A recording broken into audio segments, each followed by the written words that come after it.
On 8 September 2015, a street in New York's Madison Avenue is jam-packed with photographers and paparazzi. Surprisingly, they are not covering a Hollywood event or award show. All of them want just one photo of the grand opening of Nirav Modi's first American jewelry store. Celebrities like Naomi Watts and Donald Trump Jr. attend the event. The store opening announced the arrival of Nirav Modi as the first ever Indian player in the global ultra-luxury jewelry space. However, no one could have predicted that just 3 years later, he would flee India forever to escape a 13,500 crore bank fraud. This is the story of the biggest scam in the history of Indian banks. Nirav Modi was born into a wealthy family in Belgium where his father had a booming diamond business. But when he was 19 years old, he took a shocking step and decided to return to India. Right from when he was a teenager, Nirav Modi was obsessed with style and luxury. So he moved to Mumbai with big ambitions. But he knew he needed a starting point. So he used his family connections and started working with his uncle Mehul Choksi. Choksi was the head of Geetanjali Gems, a well-established company in Mumbai that sold diamonds worth crores every year. But the two had no idea that they would change each other's destiny forever. In his uncle Choksi, Nirav found the perfect guide to introduce him to the diamond community. India's diamond industry has traditionally been very private, close to newcomers and outsiders. But Nirav was able to blend in without any issues. For the next 10 years, Nirav worked hard day and night under his uncle, learning everything about the global diamond trade and building connections. And finally, he felt ready and confident to take the lead. Nirav left his uncle to set up his own diamond business, starting Firestar Diamond in 1999. Initially, he focused on wholesale diamond trading, buying diamonds in large quantities and selling them to other jewelers. Since he already knew the diamond industry inside out, Firestar Diamond was a huge success. Soon, Nirav was making crores by trading diamonds. But then he realized a huge problem. Hundreds of traders and jewelers were doing exactly what he did. He was not unique, and this did not sit well with his ambition. He didn't want to be just another businessman. He wanted to make an identity for himself globally. He wanted to be known as the king of diamonds. For him, success was not about stability or steady growth. It was about image, exclusivity, and legacy. So in 2010, he decided to do what no Indian jeweler had ever done before: create a luxury diamond brand. Even though 90% of the world's diamonds are cut and polished in India, these are exported and sold under foreign luxury brands. And no Indian jeweler had cracked it so far. But Nirav Modi made it his life's mission to change that. He started spending time abroad in the hubs of the luxury diamond trade like London, New York, and Hong Kong. He closely observed major global luxury brands like Cartier and Tiffany. He noticed how they worked, how they did not market the diamond stone, but instead marketed exclusivity, design, and customer experience. After researching for months, Nirav finally understood what it takes to create a luxury jewelry brand, and he launched his own luxury brand, Nirav Modi. But he did not just sell diamonds, he built an image. He hired top designers for unique, patented cuts like never before. People who worked closely with him described him as a perfectionist. He had a gift of converting ordinary diamonds into mesmerizing designs. His Golconda diamond necklace was sold for over $3 million.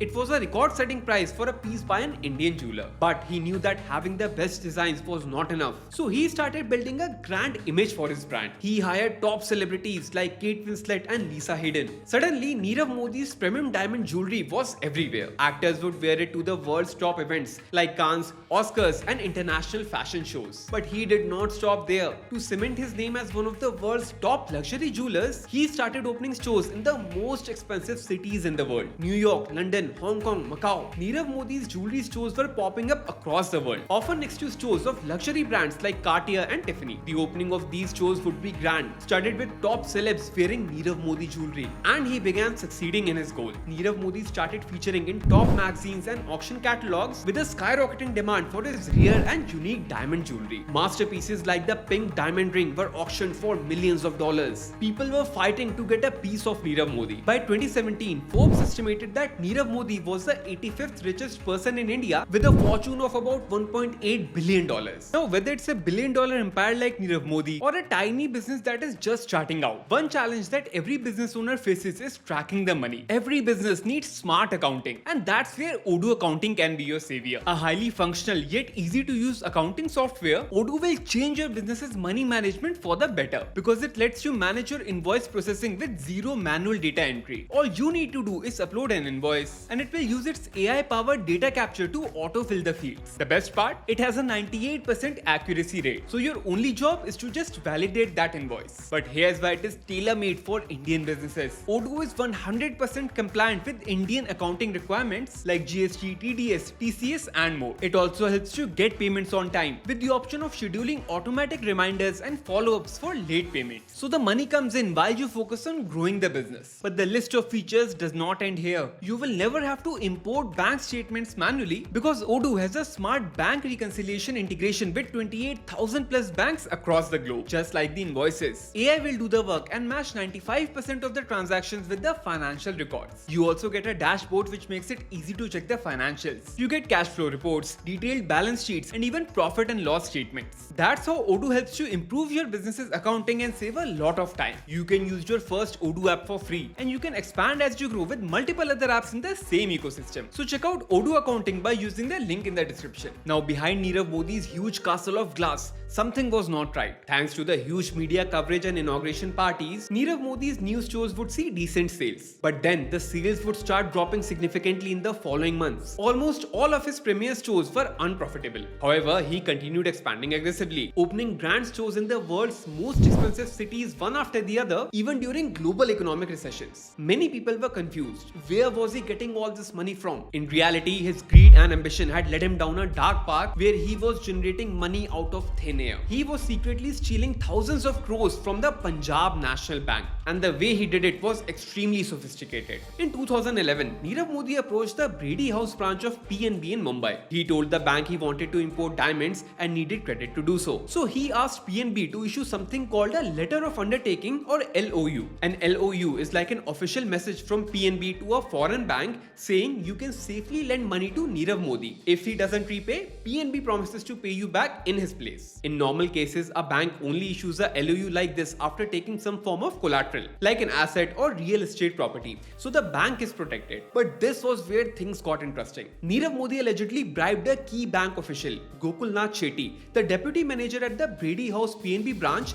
and bypassed the requirement of this collateral. But that was not all. The bank employees also did not record these LOUs in the PNB's internal banking software, even though it was mandatory. So they were invisible to other bank employees and auditors. The bank had no idea the money was going out. But Nirav Modi's scam went even deeper. Once he became confident that the LOU method was working perfectly, he started using fake companies and poor quality diamonds to get even more money. He opened over 30 shell companies in different countries like Hong Kong and the UAE.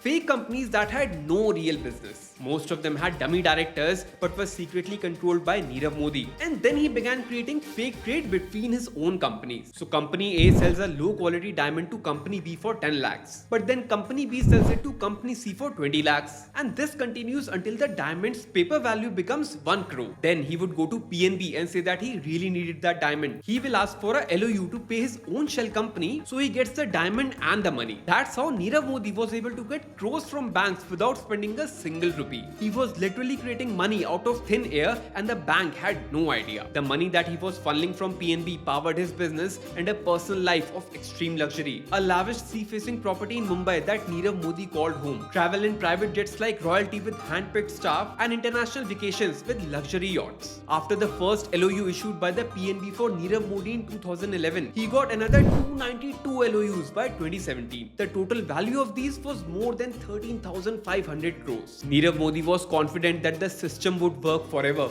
But if his plan was working so flawlessly for over 6 years, what suddenly changed in 2017? Well, in 2017, Nirav Modi's main conspirator Gokulnath Shetty retired. He was replaced by a new official. When Nirav Modi's men went to the bank after that in January 2018, they expected to get a LOU as usual without any collateral. But that was when things took a surprising turn. The new bank officials told them to provide 100% of the amount as cash collateral. Nirav's men casually responded that they had never been asked for this before and left empty-handed without a LOU. And that was the moment when the story unraveled. The new bank officials started checking their accounts and couldn't believe what they saw. Slowly, the scam that had been silently going on for years was revealed. From an initial estimate of 280 crores, the final amount came out to be about 13,500 crores, about the same as Nirav Modi's entire net worth in 2018. And suddenly, it was all over. The bank filed FIRs and alerted the government. Tax authorities authorities raided Nirav Modi's stores and offices across India. All of his stocks in factories and showrooms were seized and bank accounts were frozen. Shortly after the scam was exposed, Nirav Modi wrote an email to his employees saying they should look for other jobs because he will not be able to pay them. Thousands of employees were left jobless overnight. Loyal workers who dedicated over a decade of their lives to Modi were left struggling to pay rent and their children's school fees. But the ripples were not limited to his company. The scale of the scam shook the entire banking industry. The RBI initially banned all diamond importers from getting LOUs and later banned the instrument of LOU altogether. Investors in PNB stock lost 8,000 crores in just 2 days. But much more concerning than this financial loss was the loss of trust. One of India's largest national banks had a spectacular internal failure. The government, the RBI, the tax authorities, Nirav Modi had made a joke out of all of them. But the government's nightmare was just beginning. The immediate response was to grab the culprits, Nirav Modi and his uncle Mehul Choksi. But mysteriously, both were missing. The Indian government tried to locate them, even issuing notices through the Interpol, but they were useless. For almost an entire year after the scam, no one knew where Nirav Modi was. And then one day, a video went viral on social media that changed everything. A journalist from the Daily Telegraph spotted Nirav Modi. He was casually walking in the streets of London. Nirav Modi was hiding in plain sight, living in a 75 crore luxury penthouse in the middle of London,